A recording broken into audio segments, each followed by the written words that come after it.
All right, here we go.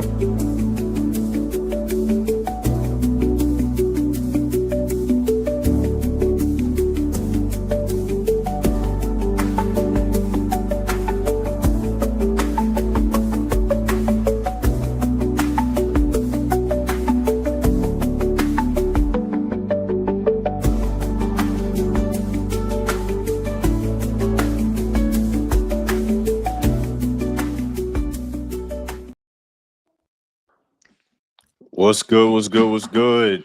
What's good, y'all? What's good? Another episode of Over the Counter Podcast. We are the good brothers of OTC.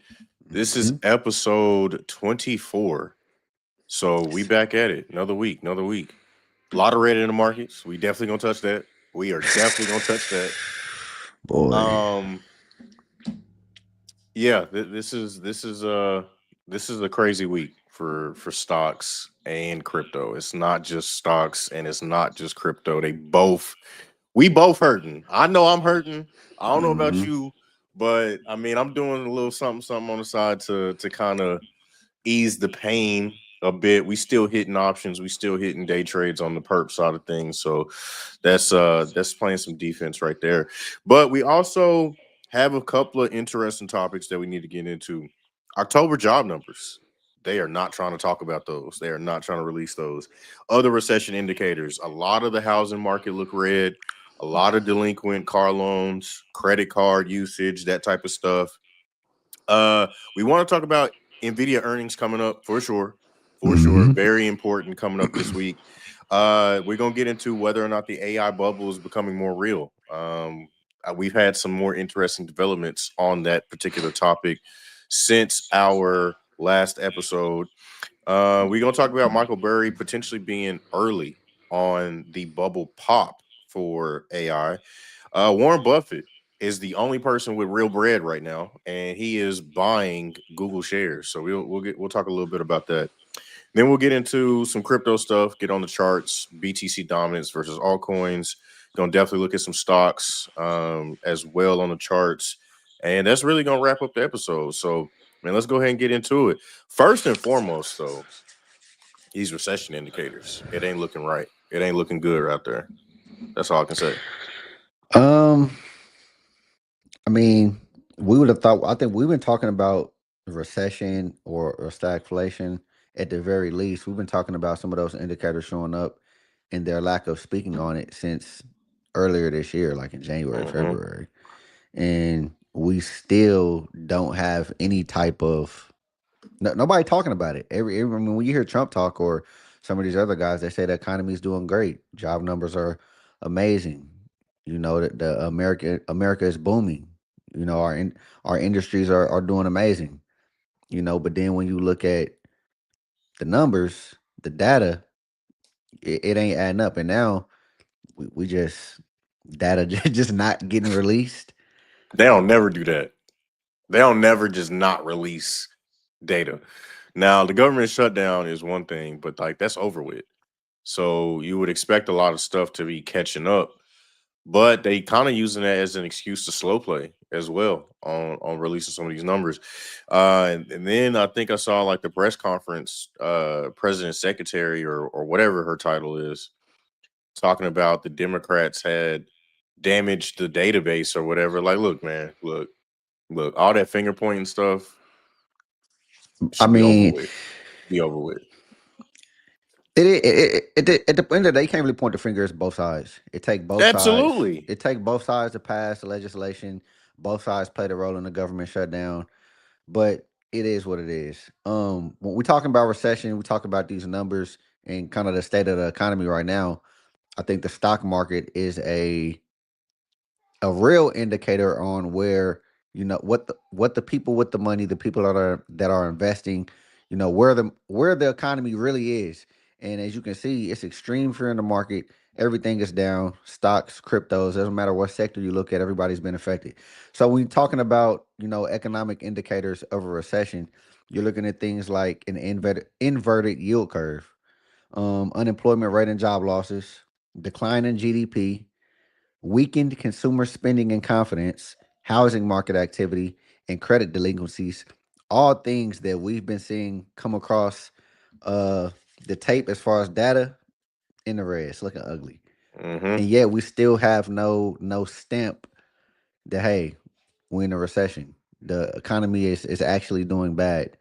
You know, they trying to sweep it under the rug, make things sound better than they are, give us, you know, laggards, for data and try to tell us it ain't as bad as it look, or it's crazy out here, man.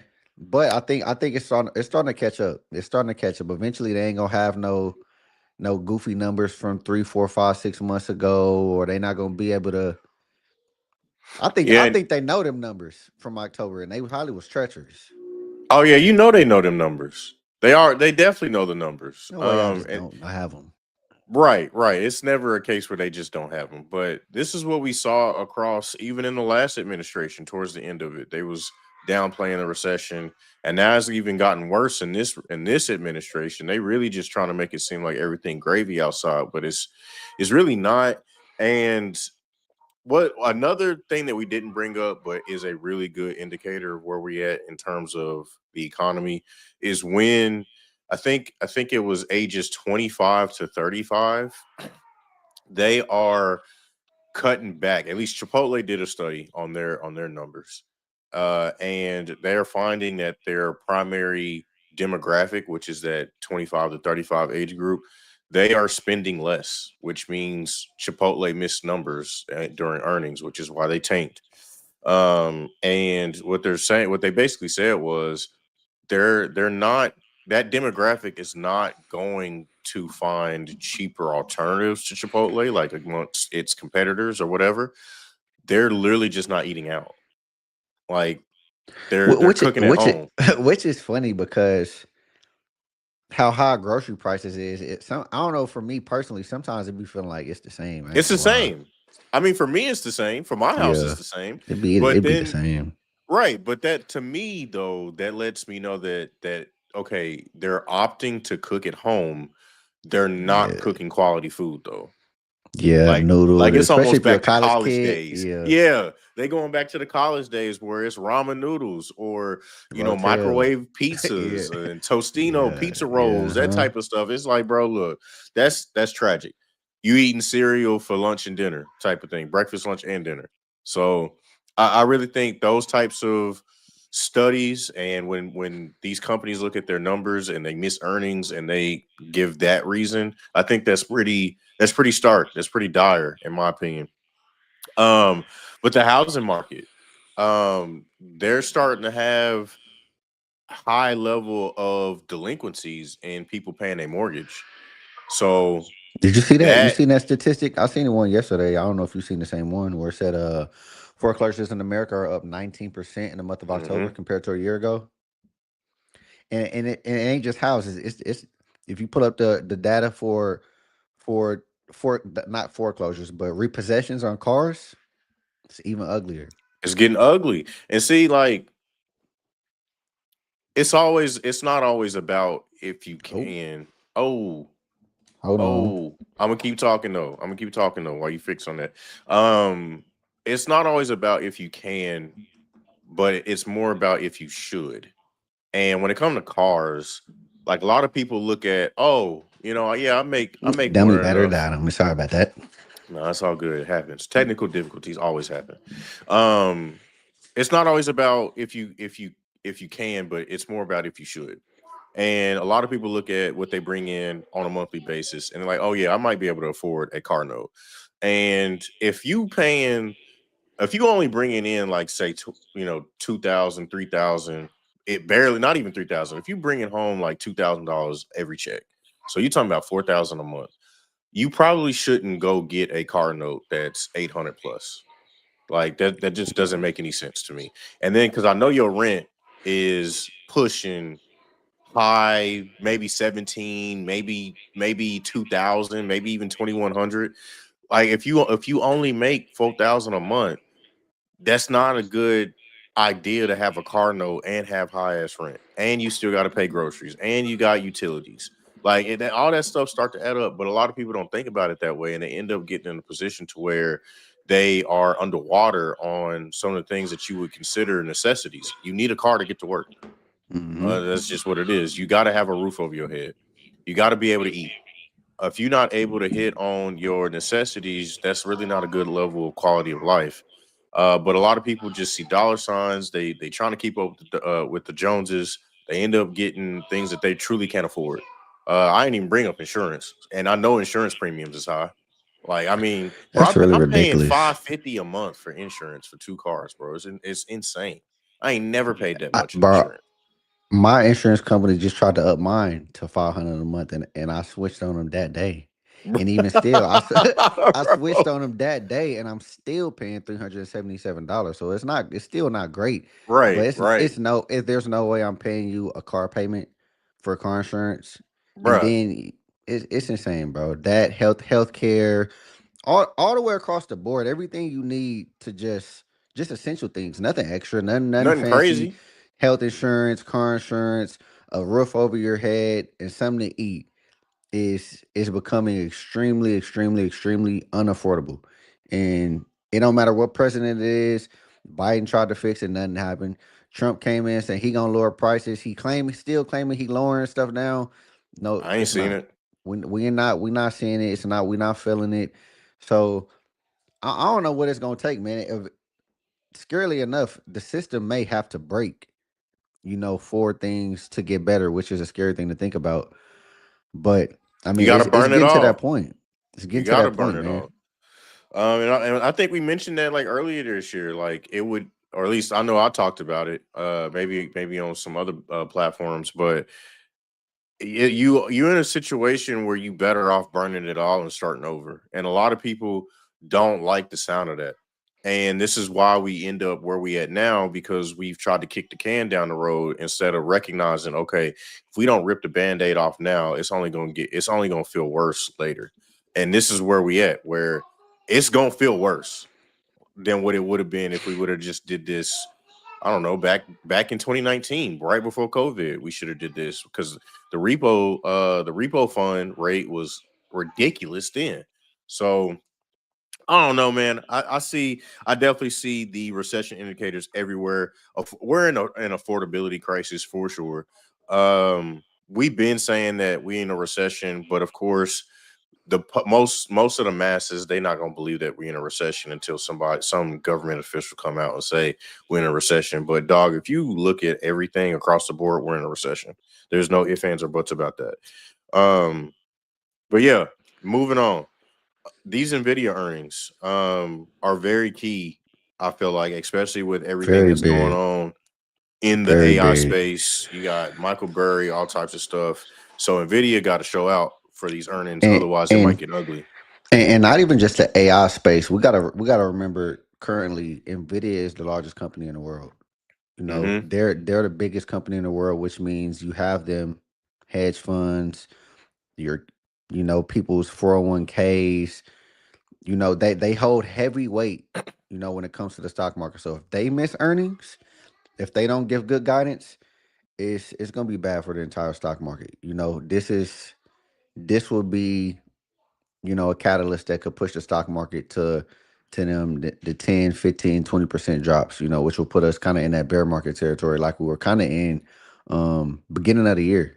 Beginning of the year when we had a heavy drop across the stock market. So I mean, Bitcoin, you told we're already seeing it over in crypto, Mm-hmm. and you know crypto and the stock market people used to try to isolate them and say, they're not, you know, they don't really follow each other, but I don't think that's so much the case now.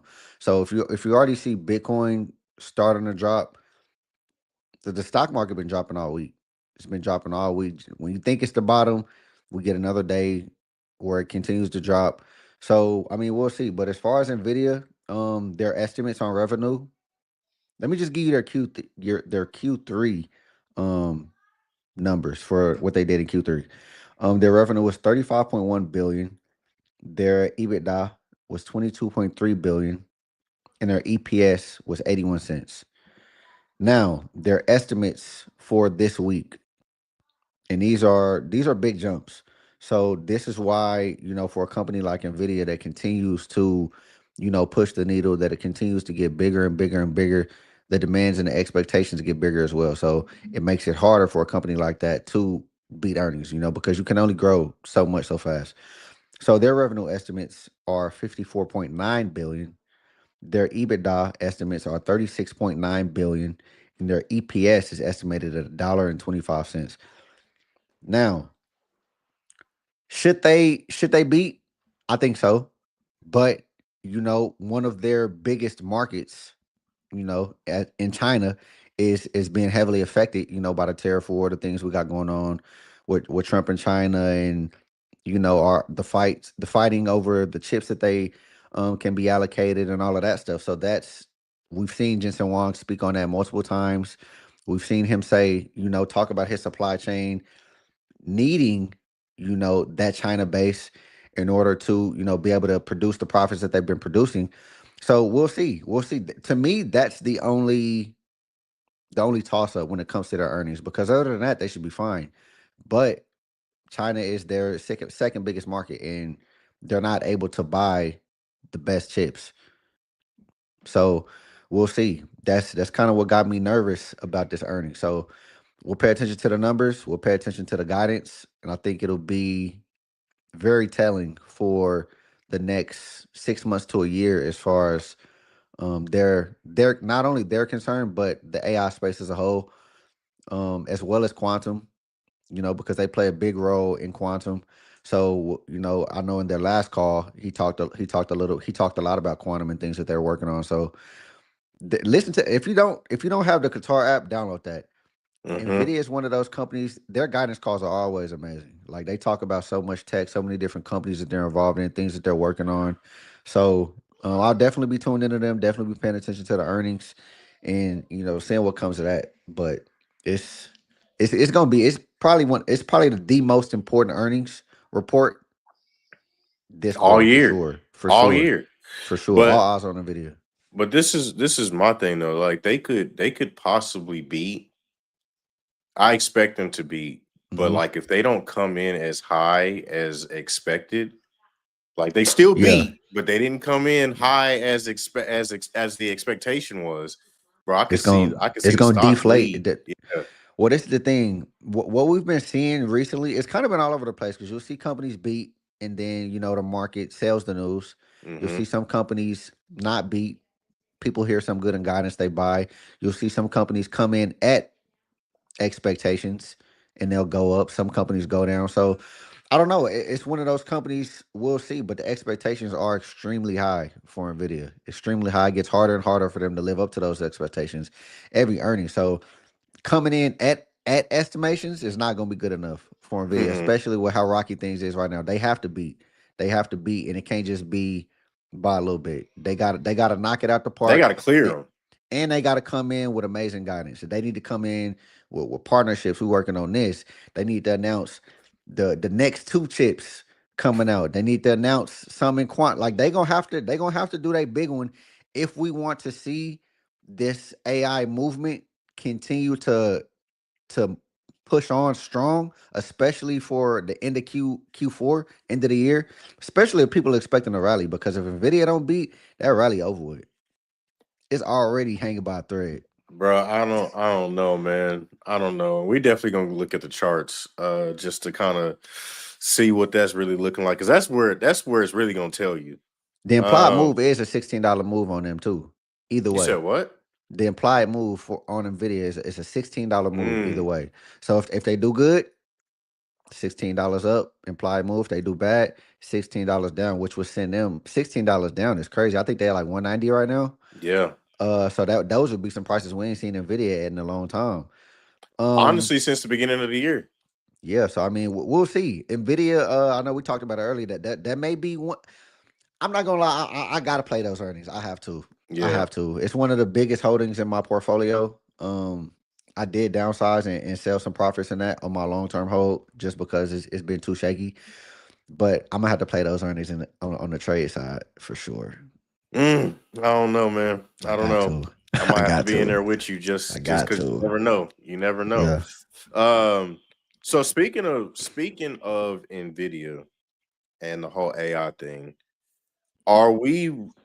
Do you think the market is finally waking up to the potential of AI? At least the valuations that these companies are getting during different seed rounds or whatever the case may be, or funding rounds in general. Do you think that the market is finally coming around to the fact that this might be an actual bubble for AI? Um, We've seen a, I mean, I th- we've seen a yeah, lot of down, I right? think, SoftBank selling a lot of they Nvidia shares. hmm That's major. but That's major. I can't. I don't know. Yes, it's telling, but at the same time, they in the jam and they need money, and that's probably a lot of liquidity that they can get fairly quickly. So I can't put too much stock into that. But it also goes to the point, if you believe this is something that's going to be 10, 20, 50, 100x over the next 5 years, you probably wouldn't be willing to let that go. So I mean, who knows, man? Who knows? We have that going, and then you got the Michael Burry shorting Hmm. Nvidia, and then you just have the whole AI sector being extremely volatile right now. You got Nvidia that's been you know kind of trying to push up, and they kind of been a little shaky. We even got AMD, who I never would have thought AMD would be at a higher price than Nvidia. Right. So I mean, I think that AI, I think the investors, especially me, over the last couple of weeks, I think we're starting to open up to the idea that, hey, okay, these evaluations is probably a little crazy. I think the energy aspect of AI is something that I can't say it doesn't get talked about enough, but I think when people are paying attention to when people are talking about these valuations, and when people are invested in these companies, we get so excited about the tech and the things that we're seeing in these keynotes and all of these technological developments, and we don't pay attention to what really drives it. Kind of like what you was talking about the other day, which is the energy. And that's kind of like, blow that to the side. They figured out all these data centers, infrastructure, and energy is, if we don't have that, none of this can be possible, and we having restraints with that. So I don't know. We just have to see, man. We just have to see, man. It's hard to call it a bubble because I don't know, man. It just seems like AI is everywhere you look, and I guess uh, time will tell. Time will tell, and I don't think it'll take long. Nah. I think honestly Q2, Q3 2026, we're gonna find out. We're gonna find out real quick. But I do think the market is starting to wake up to the fact that we might be in a bubble in terms of these AI companies and their valuations. The AI technology is going to do what it's going to do, but I don't think these companies will be able to command these crazy valuations much longer. Um, our biggest competition is overseas, and they're able to not necessarily match entirely our performance, but they get pretty close with Yeah. less. Well, and that's the thing. Like, yeah, we have an edge right now because we have the best chips in the world. We have access to all of the best technological advancements and the latest and greatest when it comes to the chips and all of that stuff. But the fact that they're competitive Right. with less is scary. Because what if they had access to all the same stuff we got? The Yeah, and that conversation could be a makes you lot wonder, different. what are we even doing with the greatest? If we're still barely I wouldn't say barely. If we're edging them out in lower terms than what we probably should with way more technology, that's concerning. Because put the same And chips in but China's hands, they blowing us out the water. Then But it also go back to something we talked about way earlier this year. When we're talking about the H1B visas and all that hmm stuff, that education piece, that hmm focus that focus on engineers and scientists and developers and hmm all of that kind of, we losing that over here. I just Yeah. read something. I just read something today. Not only is AI going to affect those type of jobs, and kids wanting to go develop those skills because it's going to be extremely hard to find jobs in those fields until we get a new era of jobs where people are, assisting AI. But now it's starting to be bad even on hands-on jobs, blue collar work. So, Mm-hmm. oh, America just different. Bro, America just different. Freedom comes at a right. cost. We've outsourced intelligence for far too long instead of focusing on growing that at home. And this is kind of like goes to the argument of public school to the prison pipeline. I mean, obviously we've never gone in depth on what that actually means on this pod, but a lot of different studies show that American schools are not built for free thought and for people to actually be intelligent. It's built so you could be groomed to be a worker, like factory job or assembly line or that type of thing. Like you get trained to think in a box, and if you try and think outside of that box, you kind of discourage that. Yeah, if you don't So, learn, everybody got to learn one way. right, that If type you of don't, thing. if you don't, if the teacher's teaching style ain't your cup of tea, You gonna get an F. I don't know what to tell Like you. like that's crazy because my experience overseas when I studied in Japan, it was not like that. Like the level of making sure independence and free thought and open dialogue, making sure that was the core of the curriculum was it was like a night and day difference compared to what I was used to in American schools. So when you see that and how that's cultivated and how independence and all that stuff is cultivated and how they really focus on ensuring that they're growing intelligence at home, it makes you think. It makes you think for sure because over here that's not necessarily the case. I mean, you got to pay for like private schools for that, Yeah, unfortunately. I mean, But over there it was all public. Like it was public yeah, schools. I think America has a problem with just automatically assuming that we're superior by default. Bruh. Because we America and we just the greatest. When in all actuality, you know, if our schools are trash and our kids are some of the dumbest kids, don't matter if it sound harsh or not, our kids are some of the dumbest kids in the world. Hmm. What do you think our future is gonna hold?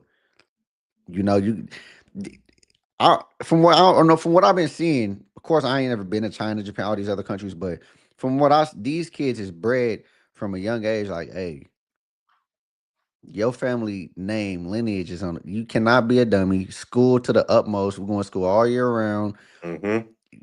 Working at the Foot Locker is not even an option. You doing something.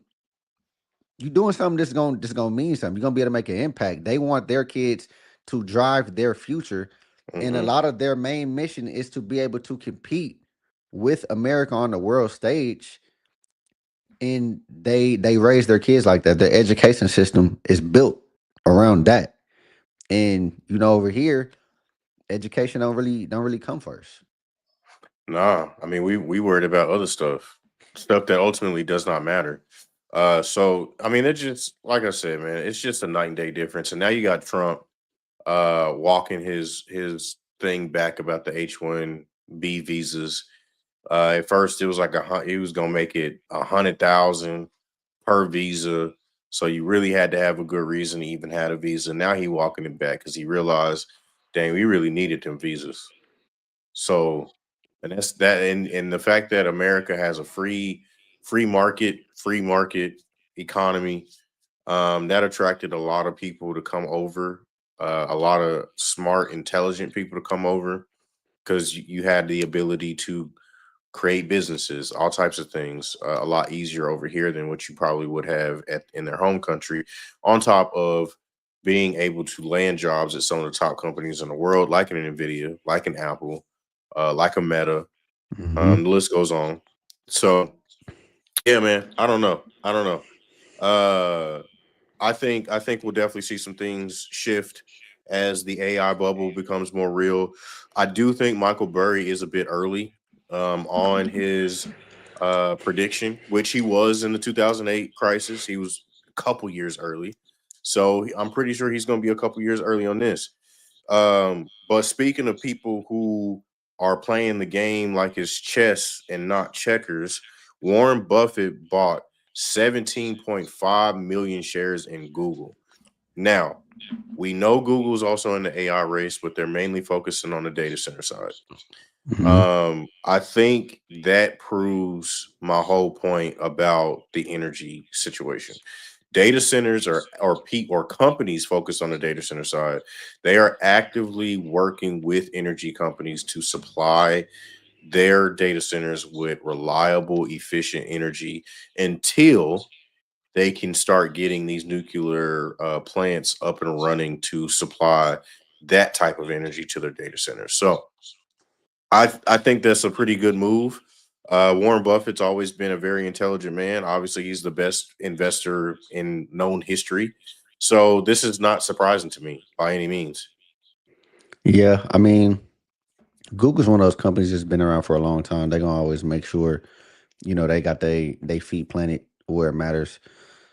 But that's a big move. That's a big move, especially when you see, a lot of people selling off on some companies like an Nvidia, some people selling off in companies like AMD, you know, companies like Nvidia and Palantir being shorted by Michael Burry. So Hmm.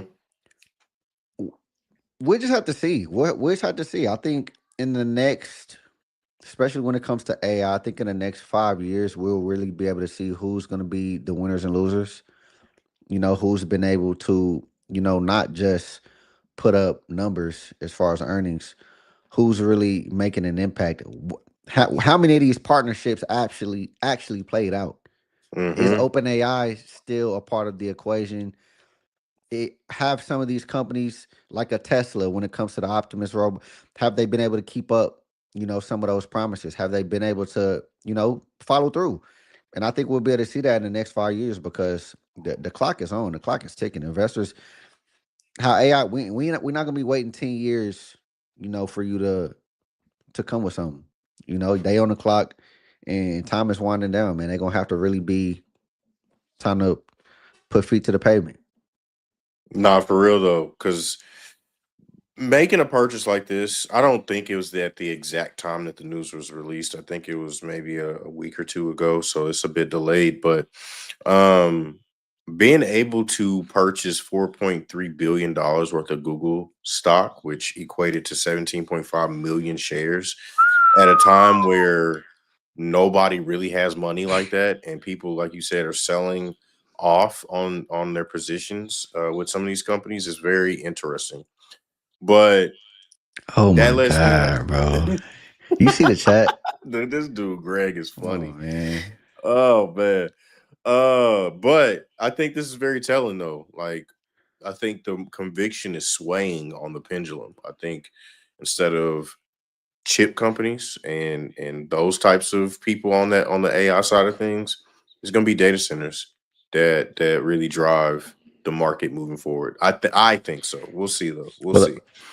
if it's data centers, then we can probably already make projections on who gonna be the winners then. Because Yeah. we know if that's the case, Nvidia ain't going nowhere.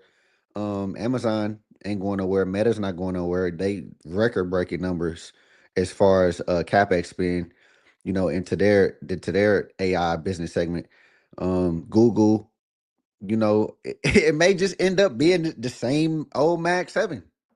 Yeah, I think it'll end up being that way. I really do because who else has any ability to even command an audience with in terms of billions of dollars? So you think a lot of these small cap companies we talk about, like a BBAI, a lot of these companies, you think they'll end up getting acquired? Yeah, they're getting bought up. That's usually what they do. One or Like two of one or two of them may become a mega cap or a large cap. One or two of maybe, them may. yeah, One or two of yeah, them may. One or two of them may that just make. But a company like a TSM, we know they're not going anywhere. nah, They're expanding their build out in Arizona. I heard they got another plant coming. And they have full Nvidia. It's not Blackwell, is it? One of those chips is being fully produced in America now. Yeah, it's the Blackwell Through chip. It's yeah the through Blackwell chip. TSM out in Arizona. So yeah, it's looking good. It's good to see that manufacturing coming back. And being able to produce some of the world's greatest chips in America. That is dope to see because when they Yeah, but we when got to up that though. We should have never let that go. So that's a yeah. different story for a different day. You're not gonna change that Hmm. overnight. But this is a lesson in outsourcing. Just because the labor is cheap doesn't always mean that you putting yourself in the best position. Um, but yeah, I mean, a lot of interesting moves. We're gonna have to see how this AI bubble thing develops. Nvidia earnings coming up. A Yes, lot of yes. recession indicators. Hmm. It's all over the board, man. It's all over the board. But I wanted to get into the crypto side of things and Yep. how that's pretty much been mirroring what you've been seeing in the stock market in terms of bleeding. We're in extreme greed, or I'm sorry, extreme fear. We had a 16. Like I've never seen. I don't think I've seen it that low since maybe 2020. I'm trying Maybe it to was think about how lower. low it got earlier this year because it got bad. I Yeah, can't but I it wasn't can't no remember though. 16. I think it was like Yeah. 20 something. Yeah. 16? I think Yeah. the lowest I've seen it is an 11. I think so. So if come Monday we don't start recovering, I mean, we tried to recover Friday, but nah. hey, I'll tell you what. This week, if we get good Nvidia earnings, and I'll kind of read it off after you talk a little bit about the crypto. We got a lot of economic data coming out this week. So if we can get, which I don't think we're gonna get no good data, so I can't even say that. But Nah. hopefully, if Nvidia does well, that could give us a little push. But we'll see, man. It's Man, I don't know. Right now, just looking at the weekly chart for Bitcoin, it do look like we trying to form twin towers on the weekly. If we do that, that's a crazy recovery. We gonna see. yeah, But man. as we know, Bitcoin drives the market for Yep. crypto. We've seen a lot of cryptos bleed because of Bitcoin, but I am starting to get intrigued by the Bitcoin dominance chart. Um, it's starting to dip below 60%, and it's below the 21 EMA.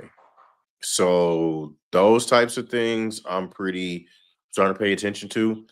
Um, I'll really be intrigued if it comes down to support around the 57% level. And that's really where I start to expect Bitcoin and altcoins to diverge in terms of dominance and price. Um, so I'll be paying attention to that. We'll see if job numbers and these economic data numbers don't look good. I definitely see us taking another dip. We could just be finishing up the first leg of the dip and gearing up for the second leg. We could range for a bit. Who knows? We'll have to see. But one thing that I definitely am going to be paying attention to is how Bitcoin and alts start to diverge, if they start to diverge, because that could be a good thing for altcoins. But while we're talking about that, we might as well hop on the charts while we're here. Hmm. Let's go ahead and get into that. 38 minutes in. Let's go ahead and get to it. So, like I said, this is the Bitcoin dominance chart on the weekly. Let's start with the monthly. On the monthly, we retesting the 21 EMA, right? Which is cool. We at that 59.51% level. So we'll see how on the monthly we react. This is still November, so we'll really have to pay attention to how we close out November. Um, on the volume side of things, we definitely creeping up towards that 50 MA bearish with a lot of Hmm. bearish volume. So we gonna see. We gonna see. Looking at the weekly for dominance, we under the 21 EMA. So again, this is what I mean by we might have finished that first leg down. We hit heavy resistance on the Bitcoin dominance chart, headed potentially back down to support or lower to these lower support levels. We'll see. I mainly only look at the Bitcoin dominance chart on the higher time frames. The lower time frames really don't matter. That's more of like a macro trend type of thing. So that's what I've been looking at. Um, but revisiting the actual BTC chart, I don't want to, pat myself on the back, but I think my TA was on point. We definitely said Good trend line break. don't get too happy. Mm-hmm. Thinking that BTC just last week, I believe, Yeah, was it was trying to it was recover, barely breaking out, barely breaking out. Yeah, barely breaking out. And we seen that fat got that rejection on the rejection, trend line. pushing down lower. And we down here. So this is what I mean by Bitcoin is potentially forming twin towers here on the weekly. Lot of few. We got a lot way to go. We got a long way to go. So we're gonna Could be see. a double bottom, could be a continuation. Could be a It right. You really just gotta let ain't it really play out. sure right now, man. Ain't really sure right now. Right. Because if we do push up, I mean, I Mhm. expect it to at least kind of push up back to this red line. That's 99,000 You could probably just reject there before. too. That's Right. been That's a what I'm little bit of saying. resistance now. So You just don't know. You just don't know. So, uh, on the daily side of things, we've definitely broke out of that range that I was trading in. golden ratio. We back at the golden ratio. I don't know why my chart keeps disappearing stuff, but this is the golden ratio that I have put up. Here we go. This is the golden ratio that I had marked up. We had the concentrated encroachment here. So this could either be a resistance point, and we get rejected to go further down, or we could push up back up to this resistance level just for it to get rejected down further anyway. Yeah, looking at those candles and the volume, it looked like a lot. It's still a lot. It's still a lot of selling pressure in the market, man. It's Mm-hmm. still a lot of selling pressure. Buyers ain't really stepped in, man, in crypto or in stocks. I mean, I kind of understand why because as a buyer, you try to call the bottom, then next thing you know, It's lower the next day. you fall another 2-3%. So I mean, oh yeah, Greg, you took them Nvidia calls. We'll see how I look at we'll see how I look at pre-market, man. About to be. We'll see how I look at Hopefully you're not pre-market. cooked. Hopefully We'll you're not see. cooked. I mean, Uh, yeah, man. So but yeah, I mean that's really what I'm looking at on the charts outside of Michael Saylor. Bro, I think which MicroStrategy you might said be that's cooked. now I hit you up earlier about him potentially buying more Bitcoin. You said that's a sales signal. Why you said that though? Because I don't think he's actually buying Bitcoin. I think he is Mm. having to sell Bitcoin to pay off some of that debt that he issued in order to buy Bitcoin. Because they're red for the year. The Bitcoins that they bought are officially in the red right now. When they bought it, that's the thing. Boy, buying at the top, he dollar cost averaging. Bro, he was dollar cost averaging. I mean, you would see all those announcements about Michael Saylor's MicroStrategy buying a couple thousand Bitcoins at an average price of whatever million or whatever. That's And dangerous business. bro, but he wasn't buying that with free cash. He was buying that through debt that he was issuing against his company stock. So if the company stock don't do well and people start selling that off, how are you going to cover your obligations in terms of debt? And then Bitcoin dropping. So It's you're all good with sandwiched. Bitcoin going up. Yeah. Right. You're sandwiched. You're absolutely screwed. Um so I think that has something to do with the the sell off. And if Michael Strategy or if Michael Saylor is buying, if they say he's buying Bitcoin, I think that's a bull trap. That's a bull trap. I The boy trying to get some liquidity. get some exit liquidity. So I don't believe that. I don't believe that at all. Especially not right now. Not when your company's in the red. Who buying the debt then? If you issue a new Yeah. debt, I would say this. If you are an investor, long-term investor, trader, whatever, right now, all I see when I look at the market, stocks or crypto, ain't nothing but a lot of caution tape. A lot of caution tape. Because you just don't know. The sentiment is too crazy. The market is too shaky. It's too much fear in the market. I done seen people on, oh, this the bottom, only to wake up. The next one, we down another It's percent. We down lower. another 2%. Stop trying to call the bottom. Stop. I even got burnt the other day trying to call the bottom. Put in a call position. Got smacked. Luckily, Friday we recovered a lot, and I was able to get some of those back with another play.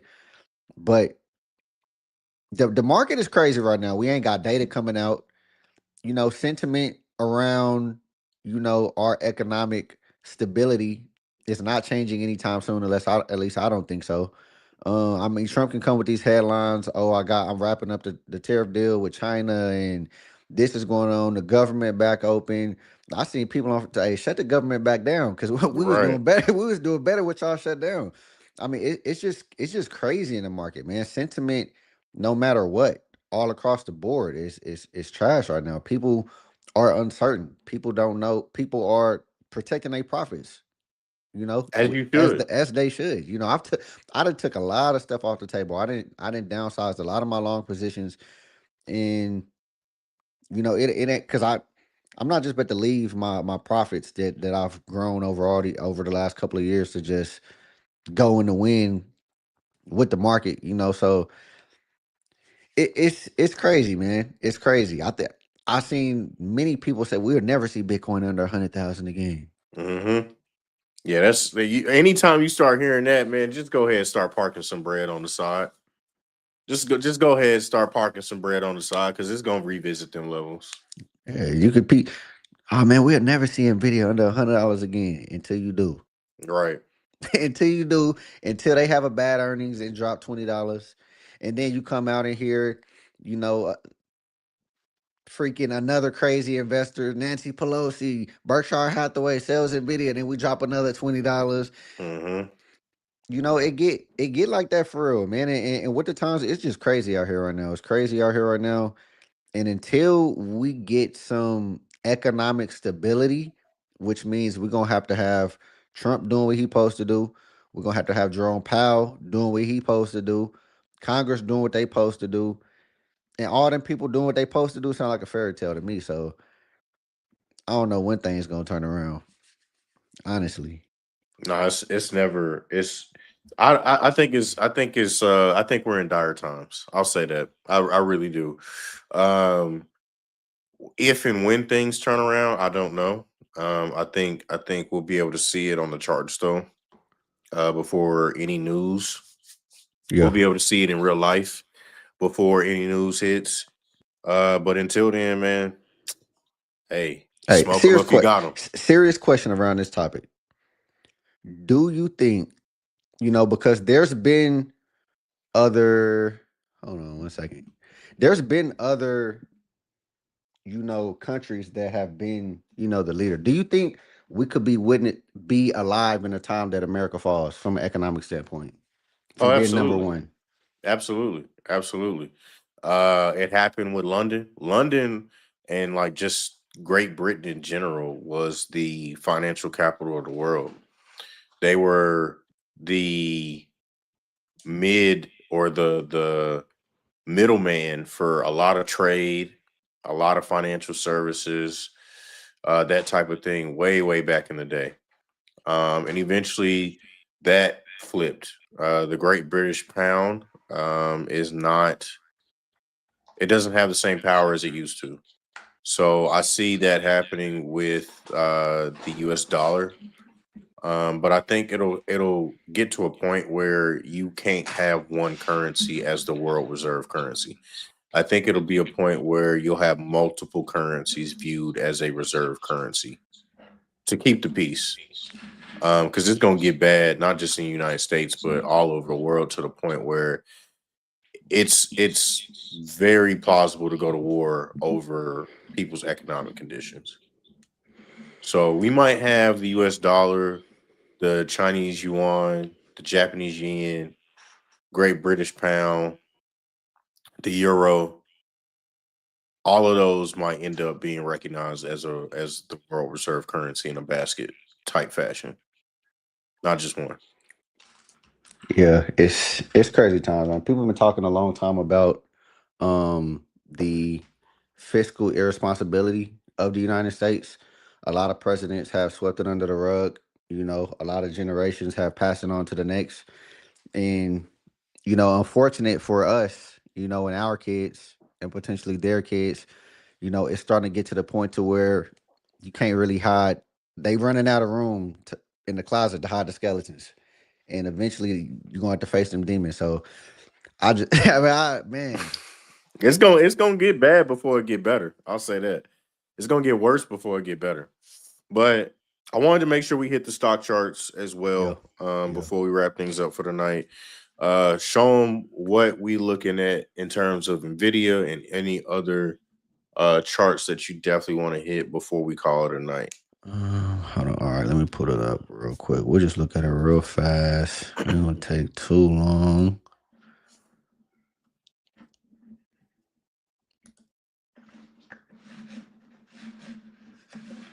Come on, man. All right. Can you see my chart? Yeah, it's up. It's up. All right. So this is SPY. I'll pull up NVIDIA. So, what I tell y'all we like to do. So we're looking at SPY on the month. Zone these in. These charts always be crazy. Okay. So we'll look at SPY on the month here. We'll look at NVIDIA on the month here. All right. So as you can see, there's this has been a bad month. You know, it hasn't been. We read on the month. You know, and it'll probably be like this if, no matter what stock I pretty much go to. So as you can see, the SPY, you know, we're starting to come down. You know, for the month, we're still within our previous month high and previous month low of the following month. So it's nothing to be. It looked crazy on the charts, but we're still in range of the previous month, and kind of the same thing on Nvidia. We're still within this previous month candle.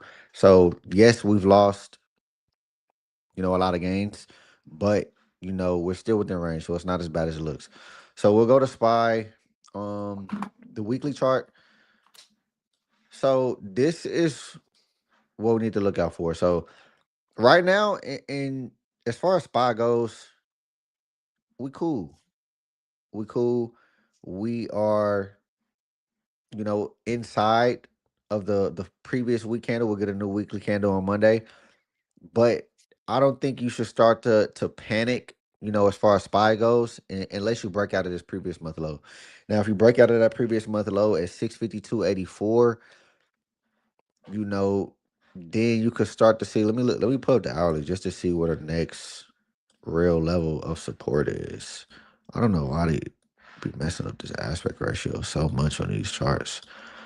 All right, so previous month low is here at this purple line here, 652. Next level of support, probably around this 645 level. Then if we lose that, it's down here at around like 632-ish. So uh Bro, we'll that is a deep drop. yeah, I mean, we'll see, man. I mean, you can see price came down and touched this level of support at 664. As you can see, it touched before. It touched here, you know, over here. So we've touched it a couple of times right now.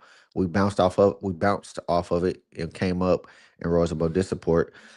But you know, if we don't get any good news, or if Nvidia gets hit hard, expect us to come back down and test this 664 for sure.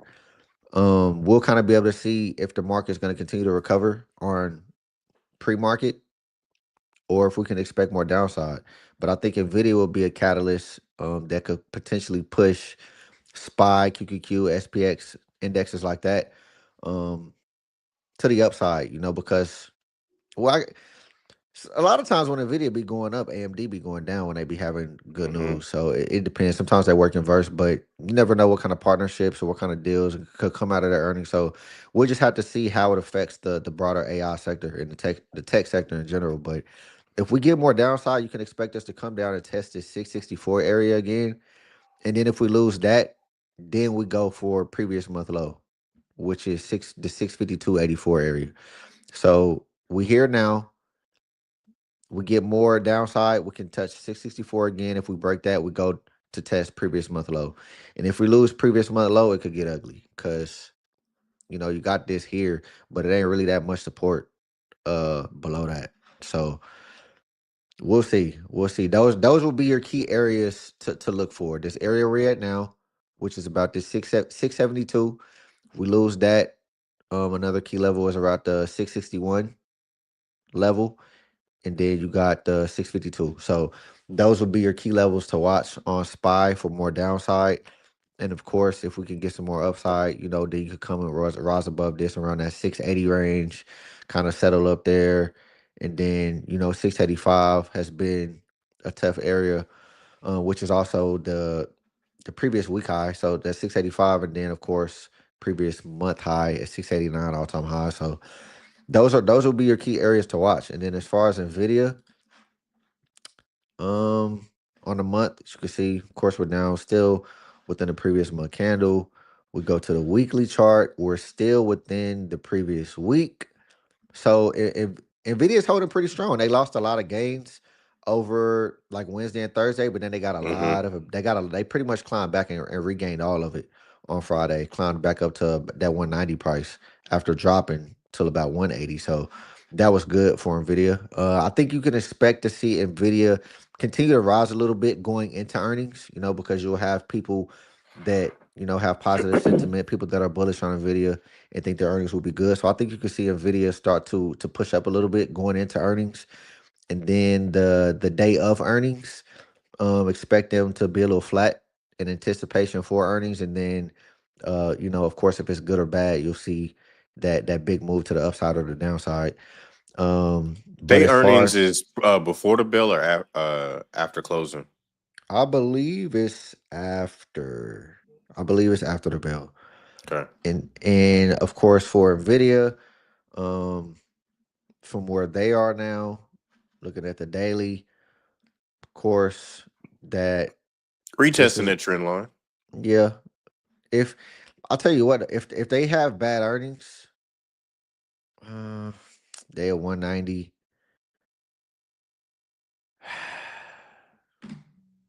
This would I be don't crazy. know, This would be crazy to see them back at 150, man. bro. And that was where they was at the Man, start of the year. I know, but if you look at this daily chart, these support zones ain't that strong, man. Nah, they Nvidia thin. ain't we ain't really been able to They hold paper mache. Nvidia being real volatile, man. You see us had these big gap ups move up, then we start moving down rapidly, and now we just been, kind of just moving a little bit in between this range. So And uh if implied volatility is it's a $16 either $16 way, move. Yeah. that's with weak support areas. So Ooh, that's at least you can at least see him come down to probably touch 170 in between 160 and 170. Uh I would think buyers would step in before they got down to 150, but that earnings candle be vicious. So it ain't no telling. mm-hmm. You could very well see them spike down to 150 and then, start to recover. But we'll just see, man. We'll just see. I think if earnings are bad, you can see them anywhere in that I say 155 to 170 range. You can see them in that range. And if they have good earnings, you could probably see them make a new all-time high for sure. I think we could, if they have good earnings, we'll for sure see them make a new all-time high. It's real touch and go on them earnings. It's real Yeah. touch and go. Could- But this is really what we talking about. Like it's not necessarily about having money to invest and having a bias or whatever the case may be. You really want to take whatever the market gives you. Like this past week, super bearish, super bearish. So we could see recovery this week. We don't know. We really don't know. There's a lot of catalysts that could determine that coming up this week, and it's really all about taking things for what it is and crafting a trade and investing plan Let me according look to at that. this. Don't get stuck on don't get stuck on your particular bias. Okay, so let me pull up this. All right, so this is a better chart. So yeah, um, with 191 right now, that 180 area is a very strong support. But if they were to drop that, you got other levels around the 175 area, and then yeah, down getting closer to yes. So yeah, I think that's about right. I could probably move that up to about 160 to 170. 160 to I say 160 to 180 is probably the range you could see them settle at if they have bad earnings. And then a new all-time high if they get good earnings. You know, we'll see. Right. We We'll just see. we really just going to see, man. We really just going to see. But again, name of the game is being adaptive. So we got to adapt to whatever the market gives us and just go from there. But man, that's really it. Oh, That's really. Go ahead. Go ahead. I'm gonna just run because we some key economic events just to watch out for this week. Yeah. Run that down. We Run that down. got the New York Fed manufacturing data coming out Monday. We got the Fed minutes on Wednesday. Of course, Nvidia reports earnings on Wednesday. We got September jobs reports on Thursday. The Philly Fed manufacturing data on Thursday. October existing home sales data on Thursday. November services PMI data on Friday. November manufacturing PMI data on Friday. MI, which is Michigan consumer sentiment data on Friday, MI inflation expectations data on Friday, and you're going to have a total of 14 Fed speaker events this week. So that's a lot of economic data, which means there could be a lot of volatility in the markets along with Nvidia earnings, along with anything, Trump decides to tweet. He also said that he was going to be trying to wrap up that China tariff deal before Thanksgiving. So we could probably expect that this week as well. Which I have to see, man. Stay tuned for the news. Don't jump into any trades or anything crazy. Don't go buy no big positions in any stocks right now. Be vigilant, be patient, see how the market moves. On Monday, I think that's what I'll be doing. Is really just paying attention to what's going on because it's gonna be a crazy week. Absolutely. Absolutely. Well, with that being said, man, that wraps up our docket for today. Hope y'all enjoyed today's live stream. Appreciate y'all for coming through, getting in the chat. Man, just be vigilant, man. We'll be back next week to really report on how things went and whatever else happened in the market. Hopefully things are better, but if they're not, it is what it is, man. So Yeah, we might have come see y'all on. I tell you what. If we play Nvidia earnings, which I'm almost 90% certain I'm going to play Nvidia earnings, I'll risk $1,000 on that. If we play Nvidia earnings, they beat and go crazy. I don't know what Anthony's schedule look like, but we probably have a little 30-minute episode, to come flex a little bit. The winnings. because if we play them earnings, boy, I'm telling you, I'll be on my phone ready for the earnings. 3:00. If we hit, it's dead up. homies. It's Hey, up. It's yes, sir. up. So, but yeah, if they have good earnings, man, and we don't get smacked, I don't know. I may come see y'all. Anthony may come see y'all with me, but I definitely pop out, to talk about the earnings, talk about, some of what happened in the call, and just update y'all on that. So I think that'd be cool to do in the middle of the week. Yeah. That might be a good thing to do. That might be a good thing Yeah. to do. Yeah, we'll have to schedule that and see how we Yep. can get that going. But with that being said, man, we will see y'all next week or before with these Nvidia earnings. We'll see. We'll Yeah. definitely. So If y'all we have get a blessed smacked, I ain't y'all coming though. I ain't coming. Yeah, if we get If we get smacked, man, I'll smacked, I see ain't y'all coming. Sunday. Yeah. For sure. All right, y'all. All right. See y'all later, man.